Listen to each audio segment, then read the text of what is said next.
So, welcome to Northern Powerhouses, our business success stories series of interviews, where we discuss with local business leaders, their backgrounds, their successes, their challenges, and what's really driving them forwards. And this afternoon, I'm delighted to have with us Laura Greenwood, who's founder and clinical lead at Laura Greenwood Therapy. So, firstly, Laura, thank you for spending a bit of time with us. And if you'd like to introduce yourself, your clinic, what you do, how you help people, that would be wonderful. Yeah, thank you for having me, Chris. Yeah, so as you mentioned, I'm Laura Greenwood and the founder and clinical lead of Laura Greenwood Therapy. Let's be honest, I'm probably not going to sell my business because it is me. It's my name. I mean, not much kind of went into deciding on that name, really, did it? But I do actually remember kind of toying with that idea. And I was just like, well, it is me and I'm driving it. So it just felt like the best fit at the time. And I've got no regrets about that. And yeah, so the clinic, it's a specialist psychotherapy and wellbeing clinic specifically for parents and for families.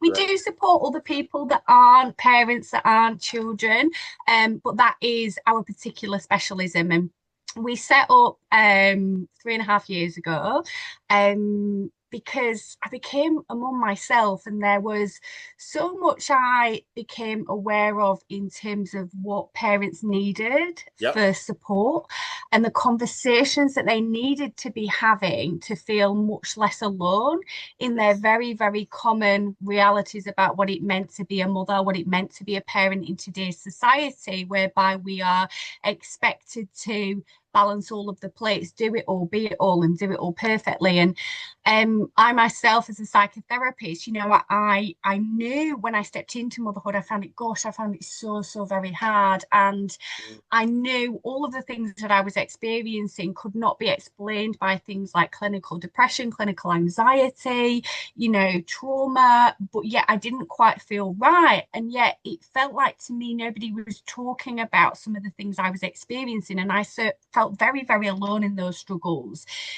Things like how rife mum guilt is, the rage that we experience, the missing our old life and the freedom that it gave us. And I remember feeling so isolated in my own experience. I was Mm. spending all of this time with parents, with mothers specifically, and kind of feeling really alone and craving these conversations, these deeper conversations about what it meant to be a mother and the realities of mothering and motherhood.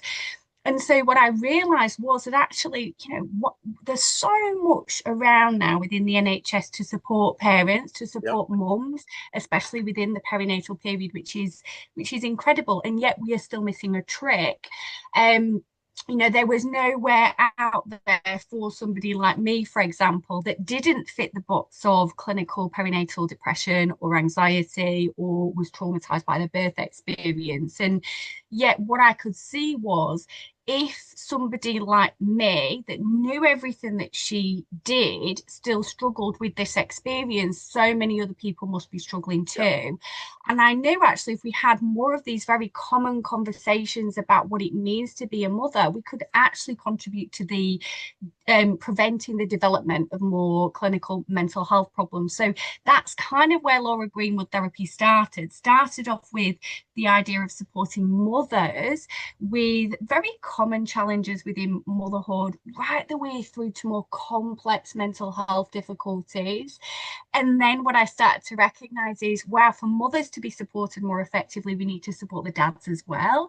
Yep. And then what I recognized is mothers, fathers, parents, carers, the reason why they wanted to help themselves is they wanted to break generational patterns of how they looked after themselves and their mental health to pass on to their children. And that's where we developed into working with children as well. And what's so important to me is that everything that we do is all evidence-based. I'm a Right. clinician at heart. I've got Brilliant. 17 years experience within the mental health industry, and everything that we do, it's all based on evidence of what we know is going to be helpful for people. That's so key to me, and that what we're doing really helps.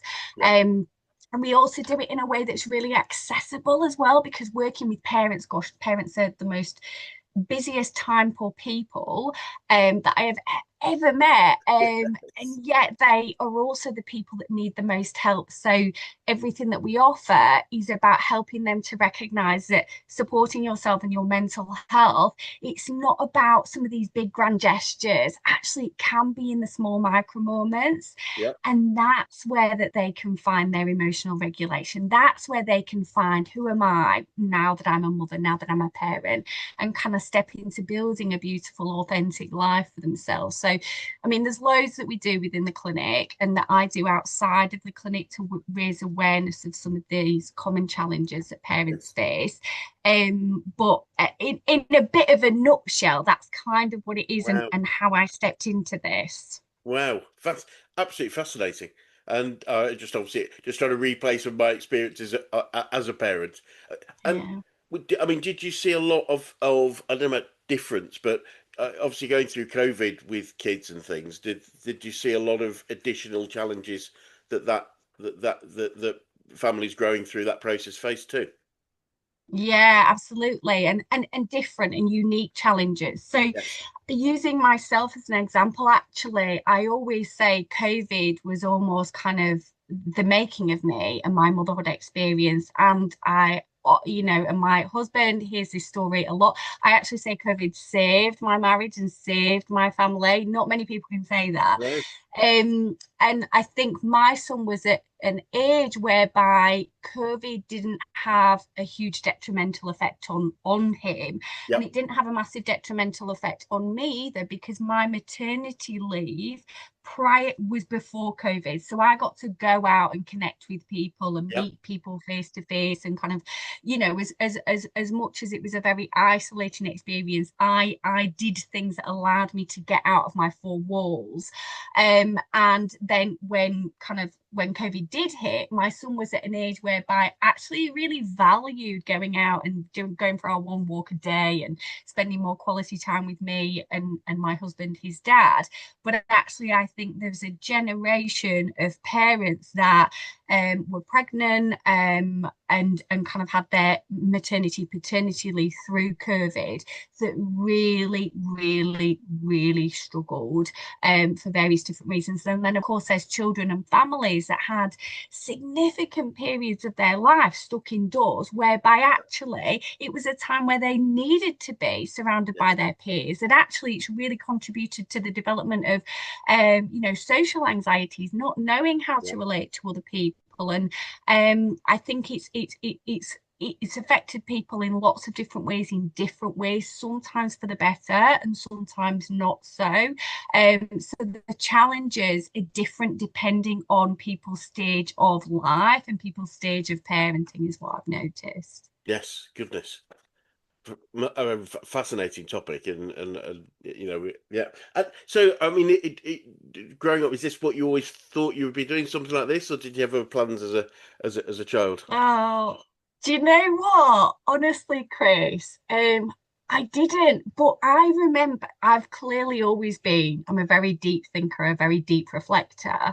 And I remember as a child feeling like there was this massive pressure that you needed to know what you were going to do for the rest of your life Yes. and being really like almost quite, I don't know if I'm scared or anxious or like overwhelmed by that idea. Like, wow, I've got to decide now Yep. what options I want to take that's going to affect me for the rest of my life. And I remember thinking, God, I've got absolutely no idea what I want to do for the rest of my life. And I mean, if you decide you want to be a doctor, you want to do medicine, you've got to pretty much decide at like, is it like 14, what you Yep. choose as your options?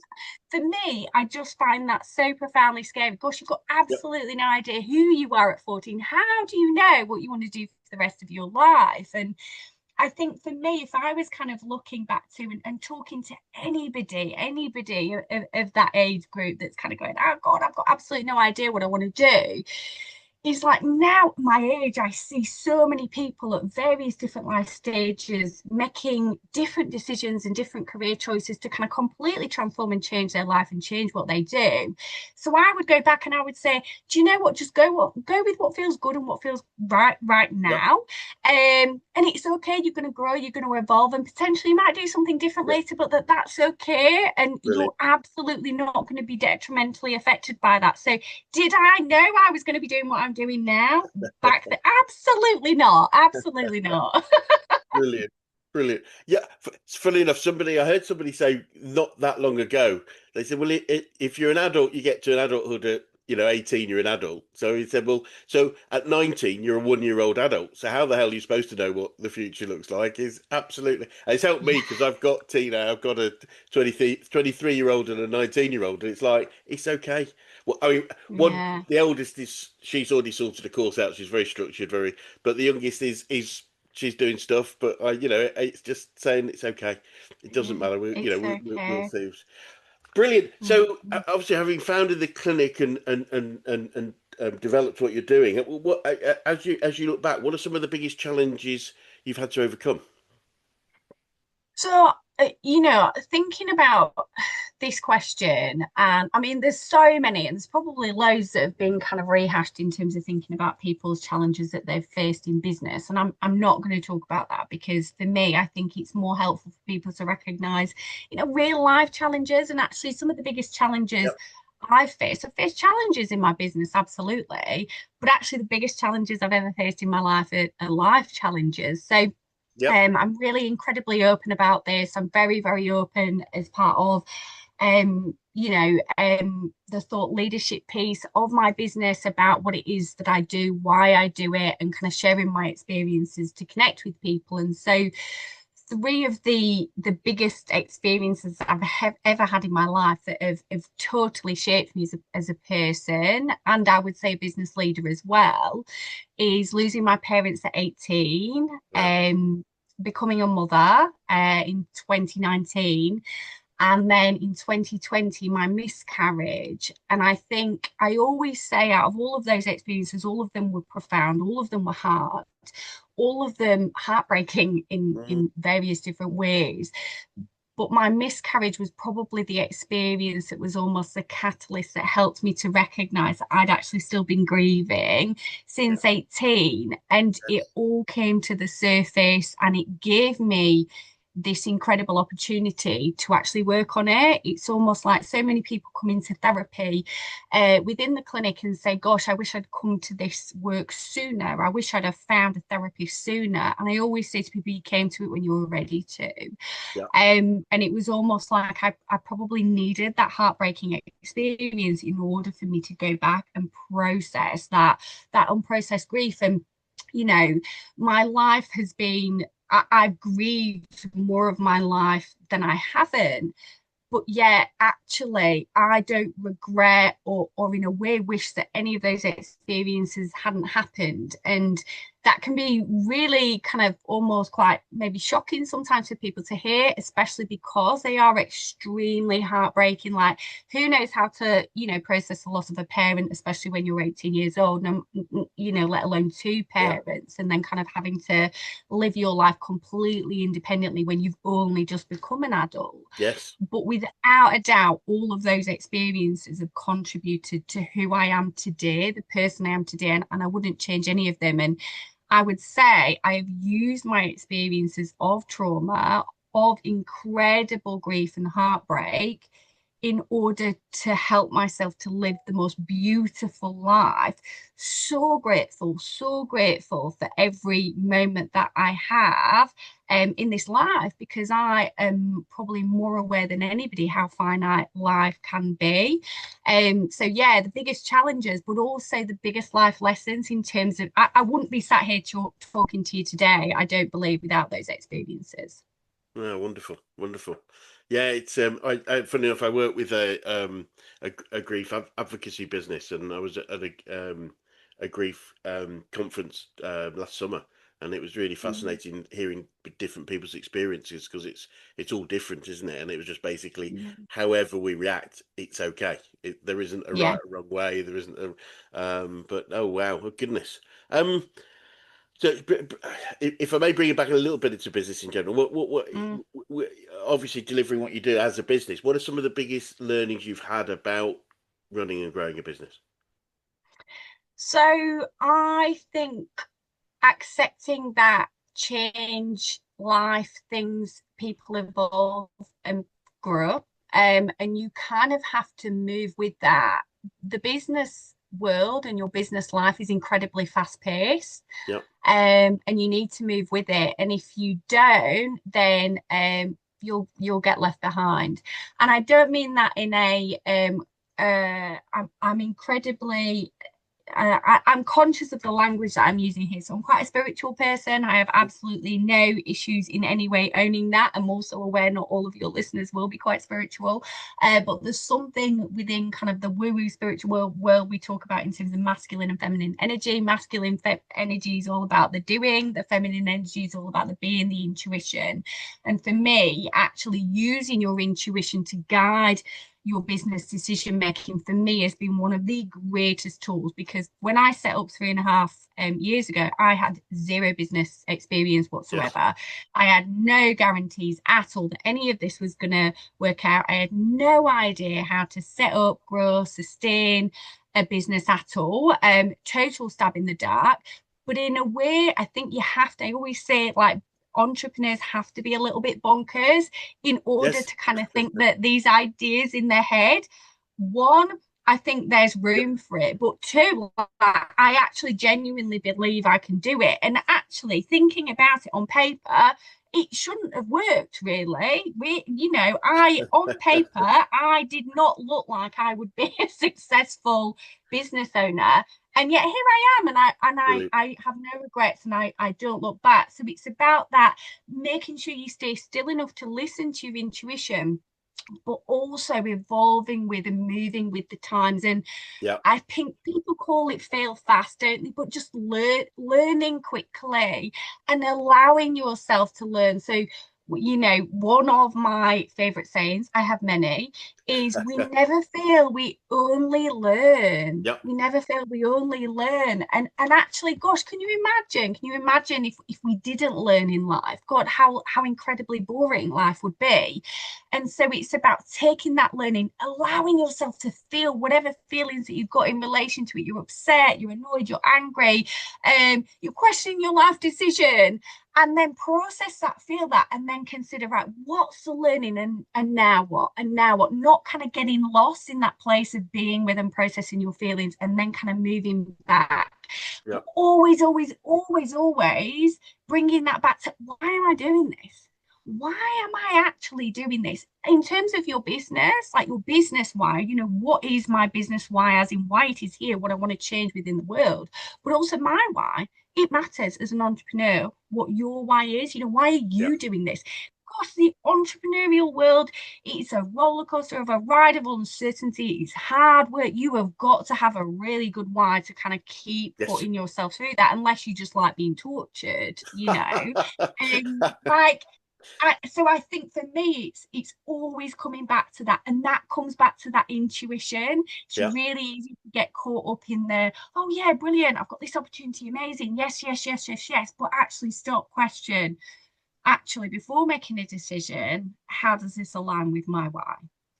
Nice. Yeah, absolutely. I couldn't agree more. And I think, as you said, entrepreneurs have to be a bit bonkers. I think it is that ability to believe, Yeah. especially when the world and many people in it will tell you that you can't, or you shouldn't, or you mustn't, and Mm, all those things. And as I always say to people, what they're telling you is what they can't do, not what you can't do.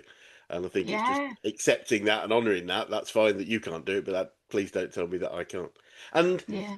obviously, quotes. Have you got any favourite books or podcasts that you can recommend about business or life, or just in general that you enjoy? Yeah. So,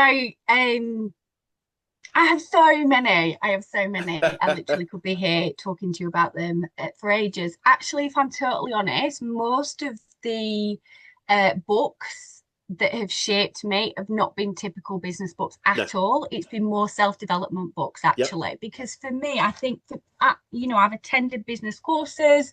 I've been on some of these programs, some incredible programs out there for new businesses, growing businesses. For example, NatWest Accelerator, that was Yep. how kind of I got your details. There's Yep. another amazing one that I've been part of, the Innovators Entrepreneur Program in Leeds.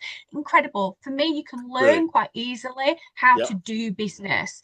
But for me, genuinely, and some people might not agree with me on this, I believe entrepreneurs are born. And I think it is about connecting to yourself and who you are and what your purpose is in this lifetime, in order to be able to really step into that and truly believe in your path and truly believe in your business, is my view. So my books are actually lots of self-development books. And probably one that is a little bit of both. It's probably, what I like about it is it's related to business, it's related to life. It's also based in evidence. So a lot of your listeners will probably quite like it. Brené Brown's book, which is Dare to Lead: How the Power to Be Vulnerable Shapes the Way You Parent, Lead, Love, Brilliant. Learn. So that's probably one of my favorites. And I have to just tell you my just because I know as a psychotherapist, there's probably a lot of people listening to this that what can get in the way of making decisions as a business leader, or doing things that's right for you, your purpose, your why, and your business, is people pleasing, Yeah. not wanting to kind of upset people, wanting to take care of everybody else over and above your own needs. And so one of my favorite quotes as an individual actually comes from helping myself to overcome my own people pleasing tendencies. And that's kind of like, love me well or leave me alone, leave me be. And for me, it's been part of a journey in itself, recognizing that true acceptance, love, and belonging, whether that be within your little business tribe, whether it be extended family, friends, is the right people will hang about for you just exactly who you are. Yeah. You shouldn't need to mold or change yourself in order to fit in, to be accepted by other people. And what often people pleasing does is we have to compromise parts of ourselves. You cannot be the best business leader that you are capable of being if you're looking after other people's needs over and above your own. So love me well or leave me be. And if you can, yeah, leave me be and I let you go with love. If you're not my people, and kind of, Yes. again, it's going back to that learning to adapt with people and Yeah. life, because sometimes people slip away, and that's okay. That's the way that life Yes. is meant to be. Yeah. That makes perfect sense, and I think you bang on that. Being authentic, being who we are, is very, and Mm, people, I think people struggle with it for a long time, including myself. But so I did pick a quote up from somebody I interviewed a little while ago, which I love, which was, "Always be yourself because everyone else is taken." Uh, yeah, and I just love yeah, that, because it is like that's why we need to be ourselves. yeah, Speaking of absolutely. ourselves, so what would you say you've learned about yourself throughout your journey so far, Laura? Um, so it was only really at the end of last year that I self-identified as a leader. That idea of calling myself a leader felt icky. It felt like, oh God, no, I'm not a leader, even though I've been running my business for like 2 years, 2.5 years. Brilliant. I was like, but what it again allowed me thinking about being yourself, embodying yourself, being true to who you are. I think if I'm honest, if I reflect back on my life, I've always been a natural born leader. I've always questioned the status quo. I've always kind of been the shepherd amongst the sheep. I've always kind of stood up for the underdog. I've always, all of these things that kind of helped me to recognize, wow, that's why when you were acting in this way, it felt so uncomfortable, Laura, because it was Yes. just not who you are. And I think what I've realized is when I step into myself, so, and I've had this conversation only just this week with my COO, and some of the people I'm collaborating with at the minute, I'm aware I'm quite direct in a really respectful way, but I'm like, what used to annoy me about the NHS was when I worked within the NHS, which is the majority of my clinical Yes. career, is we used to have meetings for the sake of meetings, and we'd spend Yeah. hours and hours of wasted time in these meetings, never ever getting anything done or deciding on anything. And that was hugely frustrating for me. And so for me, respectfully, I'm going to be direct with you so that we can see how we can move forward for the Yes. greater good of whatever it is that we are here for. And so I realize I am a little bit polarizing, confronting for people, quite like Mama, you either love me or you hate me. But now, since I let go of the people pleasing tendencies, I'm okay with that. And it's not, there's no malice, I mean, nobody, if anybody says, oh, I don't mind not being liked, I think that's absolute rubbish unless you're like a sociopath. Yeah, Nobody likes not being liked, but I think it's about being okay, not being yeah, liked, and recognizing not everybody's going to like you, and that is okay, because apart from anything, you don't have room for everybody in your life anyway. So yeah, I think the biggest thing that I've learned is, yeah, I am totally identifying being a natural born leader, and to the point where I actually couldn't imagine working for anybody else ever again. I, yes. I don't think anybody could put up with me, and I don't think I could have a leader above me that I just honestly, I think I'd find it really viscerally uncomfortable. Have to be an incredibly special type of person to get me back into that sort of dynamic again. Um, but I feel like I'm really earning that now, and I love Yeah, that about myself. brilliant, brilliant. And yeah, all makes sense. And I completely agree. I think it's being comfortable with who we are, and as you say, being a Mm. leader. And so, looking forward, then, Laura, what does the future look like, and what challenges do you think you might face, if any? The future is bright. The future. I honestly, apart from the fact that I don't want to give away all of my secrets, like the future, I've got a lot planned. Brilliant. I'm in it for the long haul. I've got loads of ideas, loads and loads of ideas. But I think and it kind of comes into the challenge, I suppose, as well, in the fact that what I'm always keen to do is that my business growth, expansion, everything that I want to do, um, that I do it in a way that is sustainable, that doesn't compromise my other values or my well-being.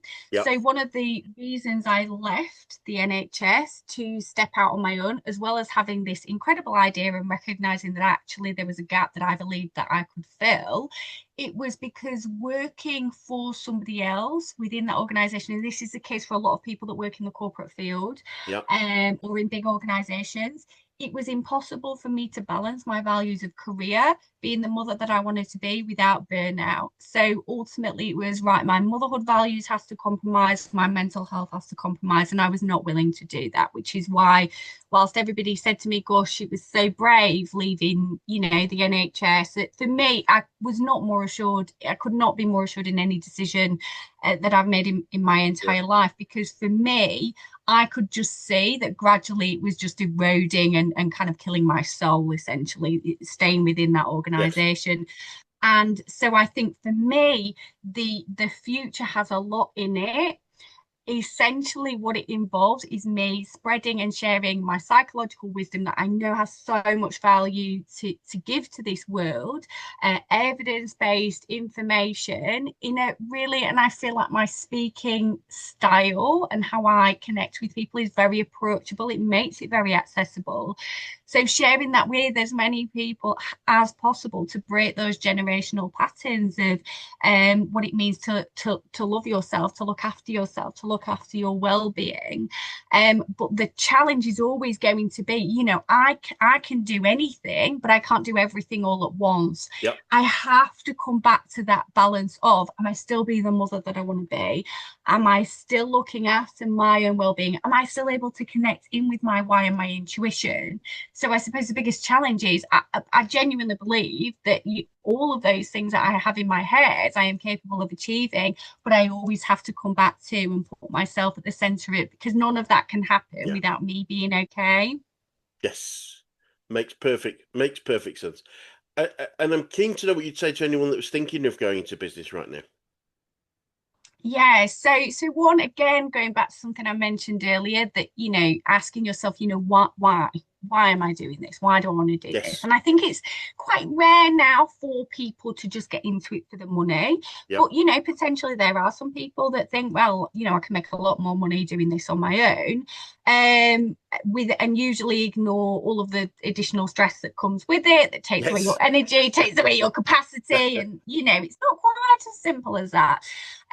So and but and again, no judgment. If money is the reason, no judgment around that at all. But what I would also just say to people is probably like, well, is there any other reason why as well? Only because external value can only go so far. As a psychotherapist, I Yeah. know you ain't going to get life fulfillment from money alone. You're just not, actually. It's got to be about, well, what do I want for my life? Why am I doing this? Over and Yes. above the financial gain that comes with this. It may be that Yes. that financial gain allows me to have a better balanced life, or it allows me to get to a stage in my life where I don't have to worry about X, Y, and Z. So I just get really, really clear on, well, why are you doing this? Because it is so challenging. And I think for me also as well, we focus so much within business on the goal, on the win. And actually if we just focus on that, then well, one, we're just ignoring so much of our whole experience. And again, the whole experience is going to be pretty excruciating because you're going to be working really hard for this one thing that you're focusing on. So I always say, it's about enjoying that journey, Yeah. even the Yeah. challenges, the learning, everything that comes with it. And then when you get to the cherry on the top, that win, that goal, whatever it is that you've set for yourself, that gosh, take some time to stop and like pat yourself on the back and go, Absolutely. yay, I did it, Absolutely. before then planning the next goal, which you absolutely will, and you absolutely should. But the thing is, we forget to think sometimes that sometimes where we are now is a place that we once dreamed of. Yes. And so it's about recognizing that you did that. You did that. Take Yeah. time to celebrate yourself. And also, don't let your whole life be about your business, because your business can't give you everything. It cannot give you everything in your life. It is a part of your life. It is not who you are. And you absolutely need to nurture all parts of yourself. So those are some of the things that I would say to them.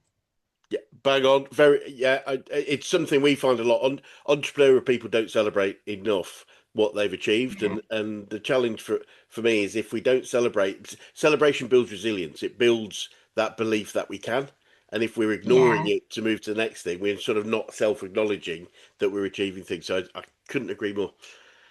And final question for you, and I'm conscious it's probably the timing is not particularly good, but what would be the best advice you'd give an 18-year-old you if you could go back in time and do Yeah. that? So forgive me for Yeah. asking that question if it's inappropriate, but No, it's not inappropriate at all. Not inappropriate at all. And actually, it's an important age. I think one, it's obviously, as we know, when we become officially adults, so we don't really feel adult I don't ever. think so. Um, but yeah, obviously that was a massively pivotal time within my life, and so reflecting on it, there's loads I would say to my 18-year-old self. I would say that I know life is pretty shit right now, and you're pretty angry about what the world has taken from you and your little brother. You won't feel like this now, but I promise you, this heartbreaking experience is going to be the making of you. You've loved and you've lost, and you will love over and over and over again. And one day you're going to experience more love than you could ever imagine experiencing, actually. Um, Enjoy the ride. Try not to take life too seriously. And actually, when in 20 years' time, you're looking back on yourself, you would laugh at who you are in 20 years' time, the things you believe in, your jaw will drop at the things that you've achieved. You are going to live the most beautiful life. And I know right now you do not see that, and you cannot see Yeah, that, and you will not see that. But I promise you life is going to be good. And I would say, I love you, learn to love yourself. lovely. What a great sentiment. Um, look, Laura, it's been fascinating talking to you this afternoon, and thank you so much for spending some time and being so candid about some of the thoughts and feelings that you've had. For anyone that would like to get in touch with you or your business, what would be the best way to do that?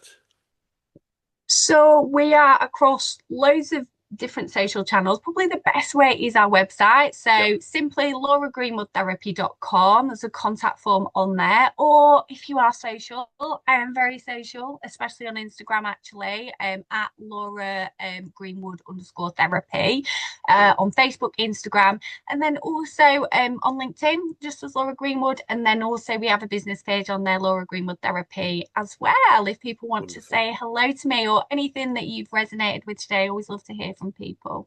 Brilliant. Well, look, it'd be great to swing by another 6, 12 months and just see what the next stages Yeah. of development are. But for now, thank you so much for your time. You're welcome. Thank you, Chris. Thank you.